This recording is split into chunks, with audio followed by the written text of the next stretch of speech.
ناظرین السلام علیکم۔ کاروان عشق میں ایک بار پھر آپ کا استقبال ہے۔ ہمارے ساتھ حسب دستور موجود ہیں حجت الاسلام والمسلمین مولانا سید صبیح الحسین رضوی صاحب قبلہ۔ ناظرین، جناب فضہ کی حیات طیبہ پر گفتگو چل رہی ہے۔ ایک چھوٹی سی عمر کی شہزادی خانہ سیدہ میں کچھ اس طرح کنیز بن کر آئی کہ شہزادی کے معصوم بچے اس طرح مانوس ہوتے چلے گئے کہ بچوں نے فضہ کی انگلی پکڑ کے چلنا بھی شروع کر دیا، اور یہ خود اس گھر کی کنیزی پر اتنی نازاں ہوئی کہ رہتی تھی خانہ سیدہ میں اور رشک کرتی تھیں جنت کی حوریں۔ ظاہر ہے کہ لائق صد احترام یہ وہ ہستی ہے کہ جس کے بارے میں ہم پہلے ہی بتا چکے ہیں کہ جو قرآنی ہستی ہے۔ آج خانہ سیدہ میں آپ کے داخلے کے بعد اب گھر کا ماحول کیا بنتا ہے، اس کے سلسلے سے ہم مولانا سے گفتگو کریں گے۔ جناب السلام علیکم۔ وعلیکم السلام ورحمۃ اللہ وبرکاتہ۔ اب جب شہزادی گھر میں آ گئی اور باقاعدہ کنیز کے طور پر، تو گھر کا ماحول کیا رہا؟ آپ بحیثیت کنیز کے ہی مسلسل رہیں یا کچھ اس میں ایک سبق آموز کچھ الگ سی چیز نظر آتی ہے؟ اعوذ باللہ من الشیطان الرجیم، بسم اللہ الرحمن الرحیم، الحمد للہ رب العالمین، الصلاۃ والسلام علی رسولہ الکریم وآلہ الطیبین الطاہرین المعصومین، سیما بقیت اللہ العظم حجت ابن الحسن العسکری لعنت اللہ علی اعدائہم اجمعین، اما بعد۔ جناب شہزادی کائنات کے گھر میں جب جناب فضہ رضوان اللہ تعالی علیہ داخل ہوئی ہیں تو ظاہر سی بات ہے کنیزی کی حیثیت سے آئی ہیں، ایک کنیز کی حیثیت سے، اور جناب شہزادی نے بھی اپنے بابا سے ایک خادمہ مانگا تھا، ایک خدمت گزار مانگا تھا، اس لیے کہ جو امور تھے، جو خانداری تھی، اس میں جناب شہزادی کے لیے بہت مشکلات تھیں، اور جناب پیغمبر اسلام نے بھی آپ کو خادمہ ہی دیا تھا۔ مگر جناب شہزادی کائنات سلام اللہ علیہ، مگر جناب صدیق طاہرہ فاطمہ زہرا سلام اللہ علیہ اور آپ کی نسل طیبہ جو ائمہ معصومین علیہ السلام ہیں، ان سب کی تاریخ یہ بتاتی ہے کہ ان کے گھر میں کبھی بھی کوئی غلام بن کر نہیں رہا، سبحان اللہ، اور کوئی کنیز ان کے گھروں میں کنیز بن کر نہیں رہی۔ اور تاریخ بلکہ اس بات کی گواہ ہے کہ جو غلام آ گیا جی، وہ اس دروازے سے پھر جانے کا نام نہیں لیتا تھا، اور بہت سی سلسلے میں روایات ہیں، تاریخیں ہیں۔ لہذا جناب شہزادی کائنات سلام اللہ علیہ تو مرکزی عصمت ہیں، بے شک، رحم و کرم کا مرکز ہے جناب شہزادی، اور رحمت للعالمین کی بیٹی ہیں جناب شہزادی۔ تو ان کے گھر میں جو خادمہ آئی ہے، جو کنیز آئی ہے، ظاہر سی بات ہے کہ وہ کنیز بن کر کے رہے، یہ مزاج سیدہ کے خلاف ہے۔ کیا کہنا ہے، سبحان اللہ۔ لہٰذا قطب راوندی نے ایک روایت نقل کی ہے کہ جناب سلمان فارسی رضوان اللہ تعالی علیہ جناب شہزادی یہ کائنات کے گھر میں داخل ہوئے تو آپ نے دیکھا کہ جناب شہزادی چکی چلا رہی ہیں، اور سرکار سید الشہداء حضرت امام حسین علیہ السلام ایک طرف گوشے میں چھوٹے سے تھے، بھوک سے مطلب تڑپ کر کے گویا رو رہے ہیں سید الشہداء علیہ السلام، بھوک کی وجہ سے امام حسین علیہ السلام رو رہے ہیں، جناب شہزادی چکی چلا رہی ہیں۔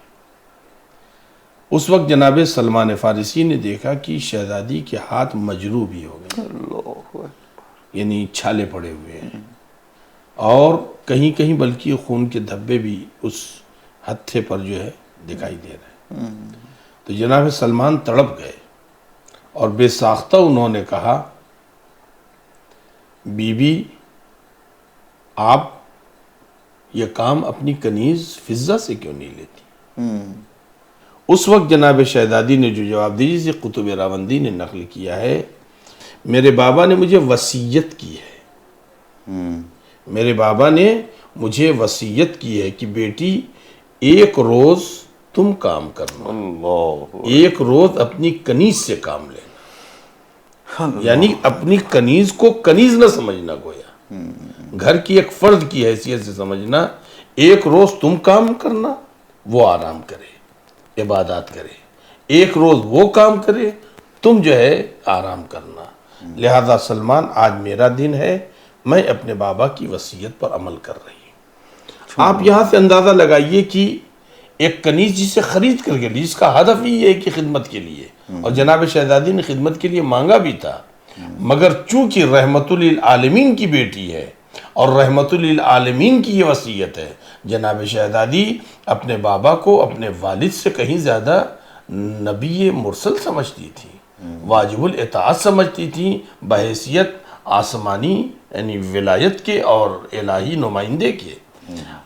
اب آپ دیکھیں خود ابن حجر عسقلانی نے جناب شہزادی کی عدالت کے سلسلے سے، جناب فضہ کے سلسلے سے ایک گفتگو کی، جس میں ابن حجر عسقلانی جبکہ سنی عالم ہے اور بہرحال مکتب اہل بیت علیہ السلام کو طرفدار نہیں ہے، اس نے امام جعفر صادق علیہ السلام سے ایک روایت نقل کی ہے، اور امام علیہ السلام نے امیر المومنین علیہ السلام سے، مطلب اپنے آبا و اجداد کے سلسلے سے اپنے جد اعظم جناب امیر المومنین علیہ السلام سے نقل کرتے ہیں کہ پیغمبر اسلام صلی اللہ علیہ وآلہ وسلم نے جو کنیز دیا تھا اپنی بیٹی جناب فاطمہ زہرا سلام اللہ علیہا کو، ان کا نام فضہ نوبیہ تھا۔ پیغمبر اسلام صلی اللہ علیہ وآلہ وسلم نے ان خاتون کو بہت سی مطلب دعا بھی سکھائی تھی، اور اس دعاؤں کے ذریعے سے وہ بیوی جو ہے اللہ سے مدد حاصل کرتی تھی۔ ایک روز انہوں نے جناب شہزادی سے فرمایا، یہ دیکھیں اب عدالت صدیقہ طاہرہ سلام اللہ علیہ، کیا فرمایا؟ جناب شہزادی نے فضہ سے کہا، فضہ تم آٹا گوندھو گی، روٹی پکاؤ گی،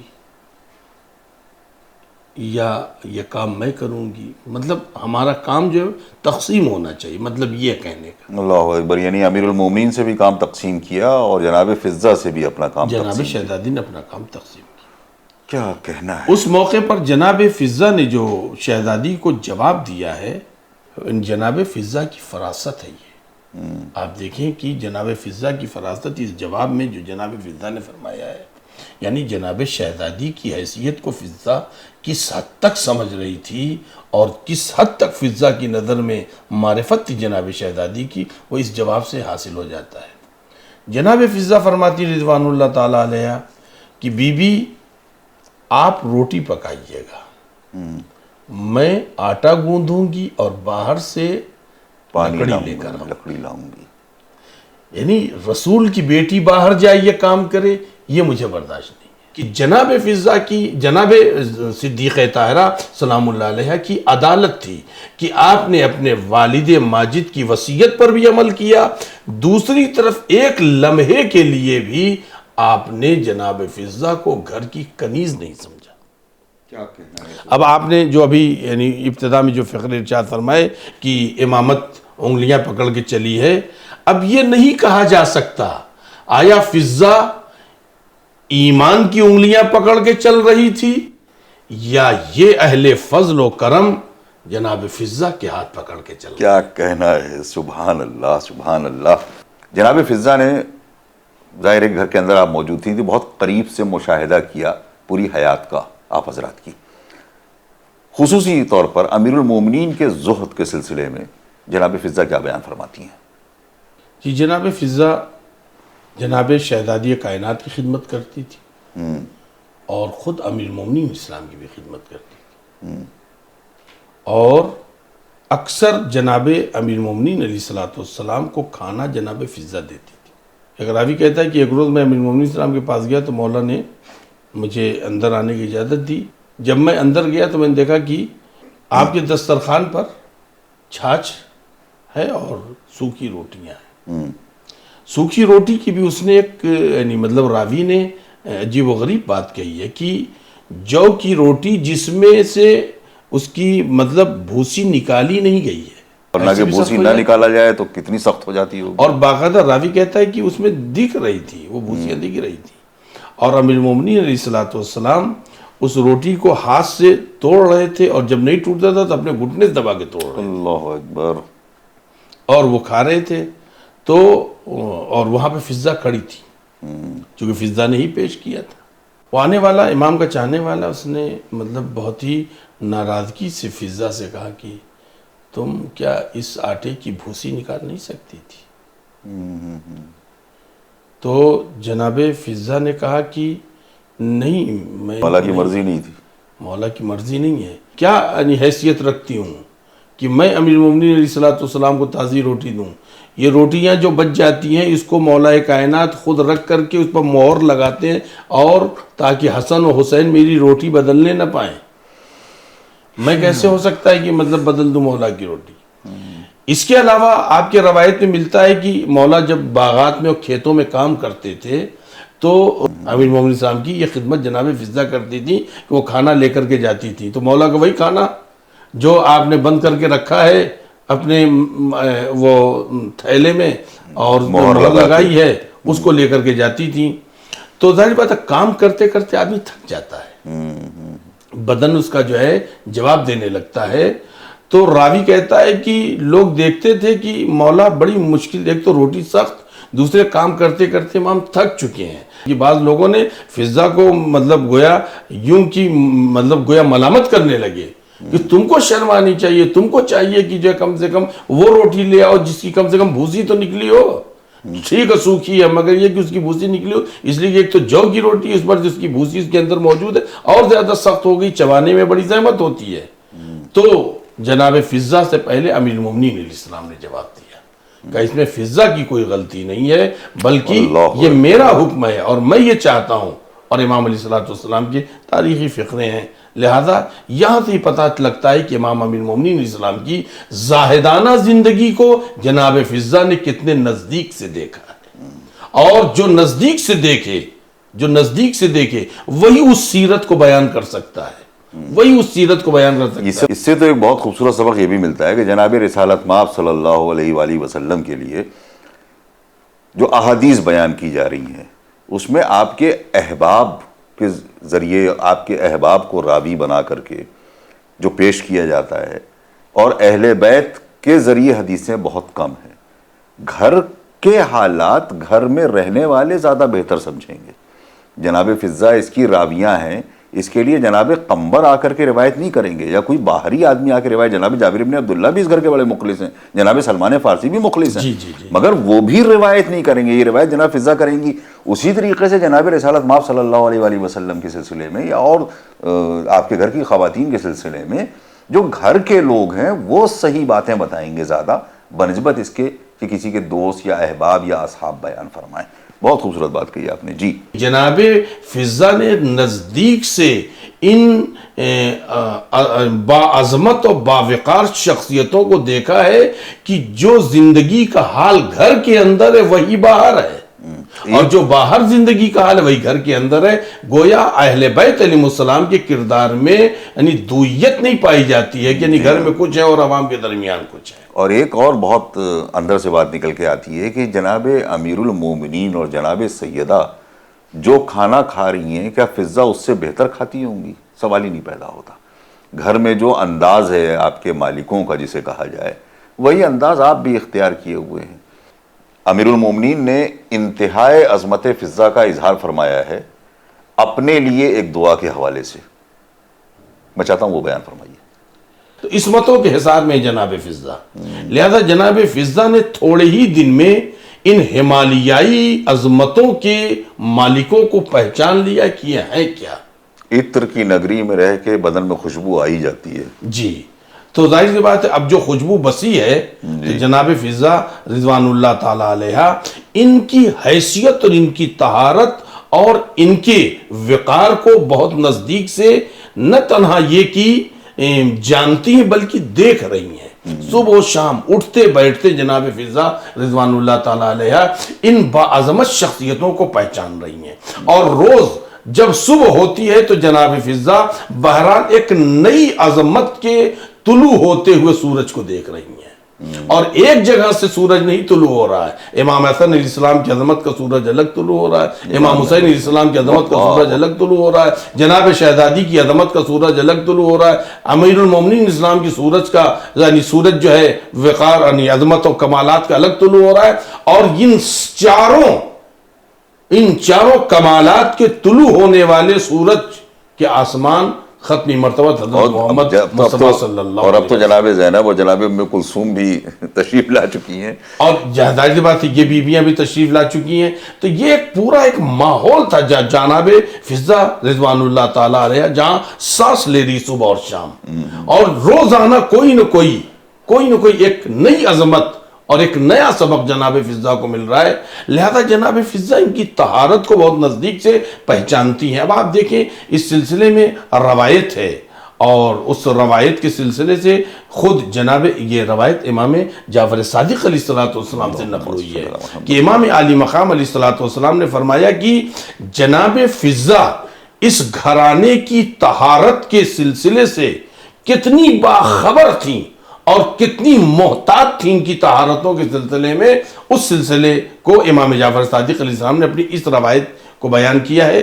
امیر المومنین علیہ السلام کا جو حجرہ تھا جناب پیغمبر اسلام کے گھر میں، اور جو دروازہ مسجد کی طرف کھلتا تھا، یہ حجرہ جناب شہزادی اور امیر المومنین اسلام کا تھا، اس سے لگا ہوا بغل میں پڑوسی جو حجرہ تھا وہ ام المومنین عائشہ کا تھا، اور جناب فضا اس موقع مطلب جناب امیر المومنین اسلام داخل ہوئے گھر میں، اور آپ نے وضو کا پانی مانگا، اس وقت جناب فضا ام المومنین کے گھر میں تھی، یعنی اس حجرے میں تھی۔ امیر المومنین اسلام نے 3 مرتبہ آواز دی کہ فضا پانی لاؤ، مجھے وضو کرنا ہے۔ وضو کون کرے گا؟ امیر المومنین علیہ السلام، جن کی طہارت کی گواہی قرآن دے، اور کرنا کیا ہے؟ پانی پینا نہیں، وضو کرنا ہے۔ ایک تو مرکز طہارت امیر المومنین، دوسرے یہ کہ وضو کرنا ہے۔ پانی جناب فضا سے مانگ رہے ہیں، اور جناب فضا ام المومنین کے حجرے میں 3 مرتبہ امیر المومنین اسلام نے بآواز بلند کہا، اور جناب فضا نے سنا، ایسا نہیں کہ نہیں سنا۔ چھٹے امام علیہ السلام سے یہ روایت ہے، اور یقیناً یعنی مطلب قابل غور ہے، اور میں تو یہ کہتا ہوں کہ جناب فضا کی عظمت کو اس جگہ سے آدمی پہچانے جو چھٹے امام نے فرمایا ہے، اور جناب فضا نے جو تعارف کرایا ہے وضو کی عظمت کا، وہ بھی معلوم ہونا چاہیے، وہ بھی معلوم ہونا چاہیے۔ جی جناب فضا نے جواب نہیں دیا۔ اتنے میں امام جعفر صادق علیہ السلام فرماتے ہیں کہ امیر المومنین اسلام کے سامنے ایک غیب سے تشت آیا جس میں پانی تھا، لانے والا کون ہے نہیں معلوم۔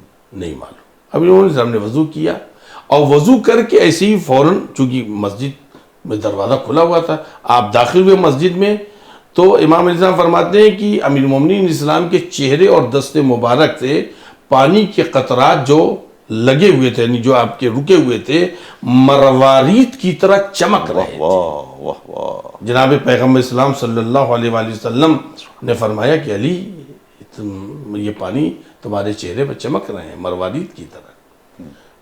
کہا کہ ہاں یا رسول اللہ، میں نے فضا کو آواز دی، فضا نے جواب تو نہیں دیا، البتہ پانی میرے سامنے آ کر کے رکھ گیا، تو میں نے وضو کیا۔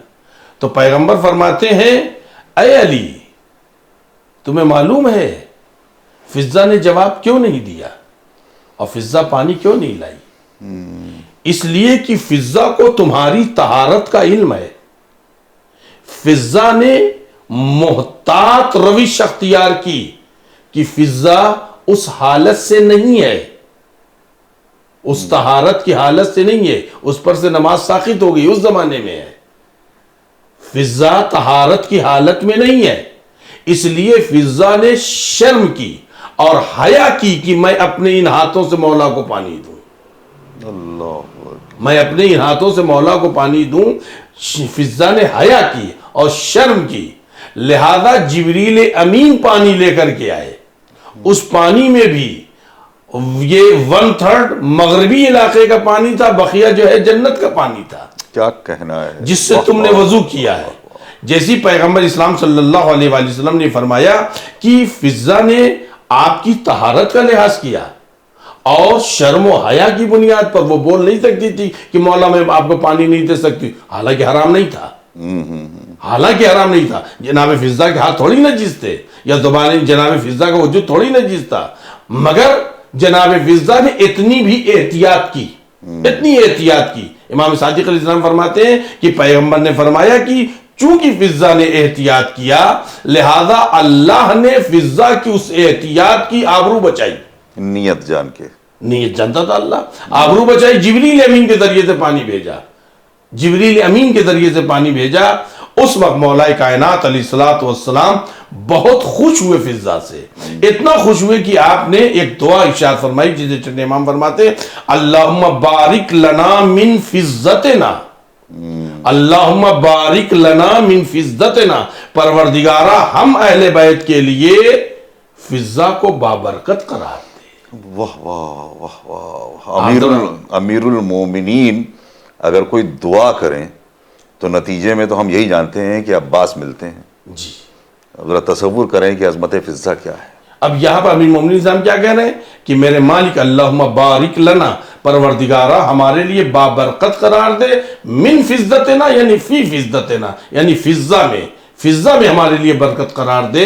اب آپ ذرا اندازہ لگائیے کہ جناب فضہ کی فضیلت اور اس عظمت کے سلسلے میں لفظیں نہیں ہیں. امیر المومنین علیہ الصلوۃ والسلام کی اس دعا کے بعد ہمارے پاس لفظیں نہیں ہیں کہ ہم جناب فضہ کے اس وقار کو، اس عظمت کو بیان کر سکیں. اور جب اس گھر کی کنیز کی فضیلت کے بیان کرنے کے لیے ہم جاہلوں کے پاس لفظیں نہیں ہیں، ہم کوتا فکروں کے پاس فکریں نہیں ہیں، تو پھر اس ملکہ کے سلسلے میں اس کی عظمت و فضیلت جسے فاطمہ زہرا علیہ السلام کہتے ہیں، ہم کیسے بیان کر سکتے ہیں. اسی لیے یہ کہا جاتا ہے آل محمد علیہ السلام کی فضیلت کے لیے بس قرآن مجید ہے اور اللہ تعالیٰ ہے، اس کے علاوہ کوئی ان کی فضیلت کو بیان نہیں کر سکتا ہے. جس طرح اللہ کی عبادت کا حق آل محمد کے علاوہ کسی نے ادا نہیں کیا، اسی طرح آل محمد علیہ السلام کے فضائل و فضیلت اللہ تعالیٰ کے علاوہ کوئی بیان ہی نہیں کر سکتا. اور اگر ہم بیان کریں تو بس یہی کہہ سکتے ہیں کہ پوری کائنات انہی کے صدقے میں خلق ہوئی. آج کا آخری سوال، ہم لوگ عام طور پر یہ جانتے ہیں کہ جناب مریم کے لیے وہاں جنت سے خوان آتے تھے، جناب شہزادی کے لیے یہاں جنت سے خوان آتے تھے، مگر شاید ہمارے بہت سارے بچوں کو نہ معلوم ہو کہ فضہ بھی جنت کا خوان منگوا لیتی ہیں. کب؟ دیکھیے ایک بات میں اس اپنی بات کہنے سے پہلے کہتا چلوں کہ ہم کو حق نہیں ہے کسی کے مقابلے کا. جناب مریم اپنی جگہ با فضیلت ہے، اور کنیز زہرا رضوان اللہ تعالیٰ علیہ فضہ اپنی جگہ، اور جناب شہزادی تو سید نساء العالمین. کیا کہنا ہے. لہذا جناب مریم کے لیے جو کھانا آتا تھا ظاہر سی بات ہے ان کی فضل کے اور فضیلت کی بنیاد پر ہے، اور کس بنیاد پر پروردگار عالم ان کے لیے کھانے کا اہتمام کرتا تھا وہ پروردگار عالم جانتا. بہرحال ایک فضیلت ہے. جناب شہزادی کائنات سلام اللہ علیہ تو سید نساء العالمین ہے، جن کے صدقے میں سب کچھ بنا ہوا ہے، مگر اس گھر کی جو کنیز ہے وہ اس گھر کی کنیز ہے. کیا کہنا ہے. واہ واہ واہ. جو یعنی اگر یہ زمین پر نہ ہوتے تو یہ زمین والے کبھی آسمان والوں سے آنکھیں نہیں ملا سکتے تھے. جناب فضہ کنیز کس کی ہیں، لہذا یہ کوئی بڑی بات نہیں ہے. جناب فضہ نے اگر جنت سے خوان منگا لیا تو یہ حیرت کی بات نہیں ہے. میں وہی عرض کرنا چاہ رہا تھا کہ ہم لوگ تو اسی کو بہت بڑی بات سمجھتے ہیں کہ شہزادی کے لیے جنت سے خوان آتے تھے یا جناب مریم کے لیے خوان آتے تھے. یہاں تو ان کے گھر کے غلام اور کنیزوں میں اگر معتبر بن جائیں تو یہ صلاحیت پیدا ہو سکتی ہے. ظاہر سی بات ہے، اس لیے کہ اس کی وجہ یہ ہے کہ ہم ان کے غلام ہیں، ہم جنت کی امید رکھتے ہیں. کس بنیاد پر؟ ان کی محبت و ولایت کی بنیاد پر. بے شک. ہمیں جنت کا یقین ہے ان کی محبت و ولایت کی بنیاد پر. تو جو اسی گھر میں موجود ہے، اور نہ تنہا فقط موجود ہے بلکہ اس گھر کا خدمت گزار بھی ہے، اور فقط خدمت گزار نہیں بلکہ ان کی معرفت روزانہ اپنے ہاں اپنے علم میں اپنے معرفت میں اضافہ کر رہا ہو، جس کا روشنی بڑھ رہی ہو. اور ظاہر سی بات ہے وہ مکالمہ جناب فضہ کا جناب قمبر سے کہ جب آپ نے فرمایا، جناب قمبر نے جب فرمایا ہے کہ جنت کی تمہیں کتنی آرزو ہے، کچھ اس قسم کا سوال کیا، تو جناب فضہ نے کہا کہ اس جنت میں تم جاؤ، میری جنت تو یہی ہے. ظاہر سی بات ہے جی، اس لیے کہ جناب فضہ جناب زہرا سلام اللہ علیہ کی کنیز ہیں، تو جناب امیر المومنین اسلام کی بھی کنیز ہیں، جناب امیر المومنین اسلام کی بھی کنیز ہیں. اور امیر المومنین اسلام وہ ہیں جو کہہ رہے ہیں کہ میرے مالک میں تیرا سجدہ نہ تیری جنت کی لالچ میں کرتا ہوں، نہ تیرے جہنم کے خوف سے کیا کرتا کہنا ہے، ہوں. سبحان میں نے اللہ. تجھے لائق سجدہ سمجھا ہے. تو اس گھر کی کنیز جو بامعرفت ہے وہ بھی سمجھ رہی ہے. اسی لیے آپ دیکھیں جب انہوں نے وہ کھانا دیا ہے مسکینوں یتیموں اور اسیروں کو، تو اس میں ایک فقرہ قرآن مجید میں موجود ہے کہ ہم یہ خدا کی رضا کے لیے دے رہے ہیں، ہم تم سے شکریہ نہیں چاہتے ہیں، ہم تم سے شکریہ نہیں چاہتے. یعنی وہ یتیم مسکین اسیر تم ہمارا شکریہ ادا نہ کرو، ہم تو خدا کے لیے یہ کام کر رہے ہیں. تو ظاہر سی بات ہے روٹی دینے والی تو جناب فضہ بھی تھی، تو جناب فضہ بھی یہی بات کہہ رہی ہیں جو اہل بیت علیہ السلام کہہ رہے ہیں، کیونکہ لفظ ہم استعمال ہوا ہے. ہم استعمال ہوا. دوسری بات یہ کہ جناب فضہ سلام اللہ علیہ اور اللہ، ظاہر سی بات ہے جناب فضہ کی اس عظمت کو جو اہل بیت علیہ السلام نے بیان کیا ہے، اور اللہ تعالیٰ نے وہ عظمت دی اہل بیت علیہ السلام کے صدقے میں، تو جیسے ہمیں مرنے کے بعد جنت دے گا تو جناب فضہ کو مرنے سے پہلے جنت کا کھانا نہیں دے سکتا ہے. ہم ان کی محبت میں، ان کی ولایت میں، ان کے صدقے میں، ان کے وسیلے سے مرنے کے بعد جنت کیا یقین رکھتے ہیں. تو اس گھر کی رہنے والی کنیز کیا مرنے سے پہلے جنت کا کھانا نہیں منگا سکتی ہے؟ اصل میں واقعہ یہ ہے کہ رمضان المبارک میں ایک روز جناب امیر المومنین اسلام نے دعوت دی پیغمبر اسلام، آج ہمارے آپ مہمان ہو، ٹھیک ہے بھائی. امیر المومنین اسلام نے انتظام کیا. جب آپ پیغمبر وہاں سے چلنے لگے تو جناب شہزادی نے کہا بابا کل میری طرف سے آپ آئیے. ٹھیک ہے بھائی، سب کو معلوم تھا انتظام ہو گیا. تیسرے روز جب دوسرے روز امیر المومنین السلام آئے، جناب شہزادی کے مہمان ہوئے، چلنے لگے تو امام حسن علیہ السلام نے کہا نانا کل ہمارے مہمان ہو جائیے. واہ واہ. امیر المومنین السلام نے ان کا بھی انتظام کر دیا، بھائی چلو بھائی آج تو امام حسن علیہ السلام کی طرف سے ہے. جب آپ تیسرے روز چلنے لگے ادھر سے تو امام حسین علیہ السلام نے کہا نانا کل ہمارے ہو جائیے مہمان. واہ واہ. امیر المومنین اسلام سب کو مہمان، یعنی صاحب انتظام تو امیر المومنین اسلام کو کرنا ہے، ورنہ وہ ہمارے شہزادے امامین کریمین چھوٹے وہ کہاں دلاتے، جناب شہزادی کہاں جاتی کمانے کے لیے. لہذا اس موقع پر جو فقرہ یعنی ہے کہ جناب فضہ کے بھی مہمان ہوئے، وہ کیسے ہوئے؟ پیغمبر اسلام جانے لگے، جناب فضہ پیچھے پیچھے دروازے سے پیغمبر کو رخصت کیا اور یہ کہا کہ یا رسول اللہ کل ہمارے مہمان ہو جائیے. واہ واہ. ابھی تک تو مولائے کائنات کو معلوم تھا کہ میں نے دعوت دی ہے، جناب مولائے کائنات کو معلوم تھا کہ کل جناب سیدہ نے دعوت دی ہے، معلوم تھا کہ کل حسن نے اور اس کے بعد امام حسین علیہ السلام نے دعوت دی ہے، یہ تو معلوم تھا، لہذا انتظام کر دیا. مگر فضہ نے ان ہستیوں کے سامنے نہیں کہا تھا، چپکے سے کہا تھا، آہستہ سے کہا ہے، دروازے پر رخصت کرتے ہوئے کہا، لہذا ان ہستیوں کو معلوم بھی نہیں. اب پانچویں دن جناب پیغمبر اسلام صلی اللہ علیہ وآلہ وسلم نماز مغرب کے بعد گھر کے اندر، اب سب حیرانی سے دیکھ رہے ہیں. تو جناب پیغمبر نے کہا آج تو میں فضہ کا مہمان ہوں. تو امیر المومنین السلام نے کہا کہ فضہ تم نے بتایا نہیں، تم بتاتی تو میں کچھ انتظام کرتا. تو جناب فضہ جاتی ہیں، ظاہر سی بات ہے جناب فضہ کا یقین اس منزل پر تھا. اس منزل میں یعنی مطلب روایت سے جو چیز میں اخذ کر سکا ہوں وہ یہی ہے کہ جناب فضہ نے دعوت دی ہی اس لیے تنہائی میں تھی، کیا کہنا ہے، کہ اپنی کنیزی کے وقار کو دنیا تک پہنچا دے کہ میں کنیز کس کی ہوں. اور دوسری طرف اس یقین کی بنیاد پر جناب فضہ نے امیر المومنین علیہ السلام سے ذکر نہیں کیا کہ آج اب تک ہمارے یہ جنت کے مالکوں نے دعوت کی ہے، اب جنت کے مالکوں کی کنیز دعوت کرے گی. لہذا اس یقین کی بنیاد پر جناب فضہ نے مصلی بچھایا، اپنے ہاتھوں کو بلند کیا، خدایا میں تیرے نبی کی بیٹی کی کنیز ہوں، میں نے تیرے نبی کو دعوت دی ہے. اور اتنی دیر میں پھر خانے جنت لے کر کے آپ حاضر ہوئی پیغمبر اسلام کے سامنے. اس طریقے سے پوری دنیا کو جناب فضہ نے یہ بتا دیا اگر کنیزی کا حق دنیا میں ادا کرو تو اسی دنیا میں جنت کو تم منگا سکتے ہو. سبحان اللہ سبحان اللہ. بس ضرورت ہے کوئی ایسی کنیز ہو اور کوئی ایسا غلام ہو۔ جناب سلمان فارسی اور ابو ذر اور مقداد کو اگر ہم آئیڈیل بنا لیں گے تو شاید ہم بھی کسی قابل ہو جائیں۔ تھوڑا سا ہی صحیح اگر مل گیا ہمیں تو ہمارے لیے پوری زندگی کی کمائی سے زیادہ ہوگا۔